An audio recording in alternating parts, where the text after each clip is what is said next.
ചില അമ്മമാർക്ക് ഒരു ധാരണയുണ്ട്, മരുമക്കളെന്ന് പറഞ്ഞു കഴിഞ്ഞാൽ മകന് അല്ലെങ്കിൽ അടുത്തൊരു തലമുറയ്ക്ക് ഒരു കുഞ്ഞിനെ ഉണ്ടാക്കാൻ ഉള്ളൊരു ഉപകരണം മാത്രമാണ്. അതിനപ്പുറത്തോട്ട് അവർക്ക് വലിയ ഇമ്പോർട്ടൻസ് ഇല്ല എന്ന് കരുതുന്ന ആൾക്കാരുണ്ട്. പഴയ കാലത്തൊക്കെയുള്ള വിദ്യാഭ്യാസം കുറഞ്ഞ പല അമ്മായിമാരെയൊക്കെ നമ്മൾ കണ്ടിട്ടുണ്ട്. ഇപ്പം ടി വി കൂടെ കണ്ടിട്ടുണ്ട്, അല്ലെങ്കിൽ നമുക്ക് പരിചയമുള്ള ആൾക്കാരൊക്കെ കണ്ടു. കാരണം അവർക്ക് പുറം ലോകത്തെപ്പറ്റി അറിയുകയോ സ്ത്രീകൾ പഠിക്കണമെന്നൊരു ആഗ്രഹവും അങ്ങനെയൊന്നുമില്ല. എപ്പോഴും ഇങ്ങനെ പുരുഷന് അടിമയായിട്ട് കിടക്കണമെന്നൊക്കെ ഒരു ചിന്താഗതിയുള്ള സ്ത്രീകളൊക്കെ ഉണ്ടായിരുന്നു.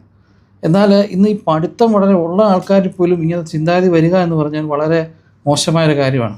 ഈ അടുത്തിടയ്ക്ക് എന്നെ ഒരു സ്ത്രീ വിളിച്ച് സംസാരിച്ചപ്പോൾ അവരുടെ മദർ ഇൻ ലോയെ പറ്റി പറഞ്ഞു.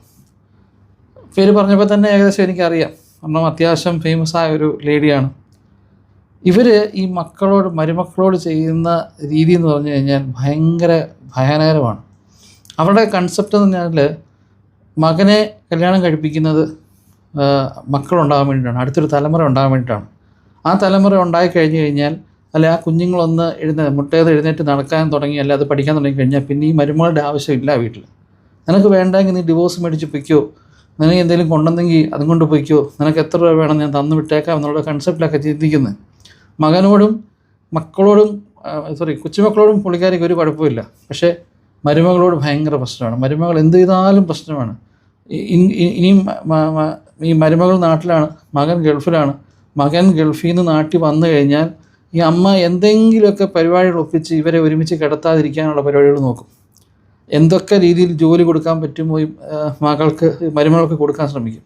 അതേസമയം മകൾ വന്നു കഴിഞ്ഞാൽ മകളെ പൊക്കിയെടുത്തുകൊണ്ട് നടക്കും, മരുമകനെ പൊക്കിയെടുത്തുകൊണ്ട് നടക്കും. ഭയങ്കര സ്നേഹമാണ്.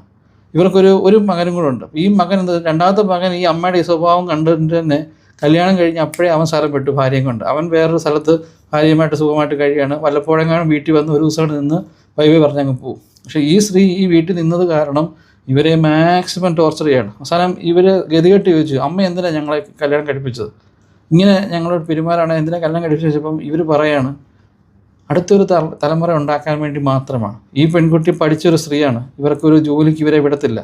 അവർ പറയുന്നത് അതിൻ്റെ ആവശ്യമൊന്നുമില്ല, ഇവിടെ ഇഷ്ടം പോലെ സ്വത്തുണ്ട്, ആ സ്വത്തൊക്കെ കൊണ്ട് ഇവിടെ നിന്നാൽ മതി. ഇപ്പം ഇവർ ചോദിച്ചിട്ട് അമ്മ ജോലി ചെയ്തില്ലേ, നിങ്ങൾ ജോലി ചെയ്തില്ലേ, ആ സമയത്ത് ഞങ്ങൾ സാമ്പത്തികം ഇല്ലാത്തത് അതുകൊണ്ട് ഞാൻ ജോലി ചെയ്തത്, പക്ഷേ നിനക്കിപ്പോൾ പോകേണ്ട ആവശ്യമൊന്നുമില്ല, നീ ഇവിടെ നിന്നാൽ മതി. അവസാനം ഇവർ പല രീതിയിൽ പറഞ്ഞ് എന്നോട് പറഞ്ഞു ഞാൻ ആത്മഹത്യ ചെയ്യാൻ വരെ ശ്രമിച്ചിട്ടുണ്ടെന്ന് പറഞ്ഞു. കാരണം ആ മാനസികമായ ടോർച്ചറിങ് കാരണം. ഇപ്പോൾ പല സ്ത്രീകളും പലയിടത്തും വിഷാദ രോഗത്തിലേക്ക് പോകുന്നതും ഈ മരുന്നുകൾ എടുക്കുന്നതിലൊക്കെ പ്രധാന കാരണം ഈ സ്വന്തം വീട്ടിലെയും അല്ലെ ഭർത്താവിൻ്റെ വീട്ടിൽ നിന്നൊക്കെ കിട്ടുന്ന ടോർച്ചറിങ്ങാണ്.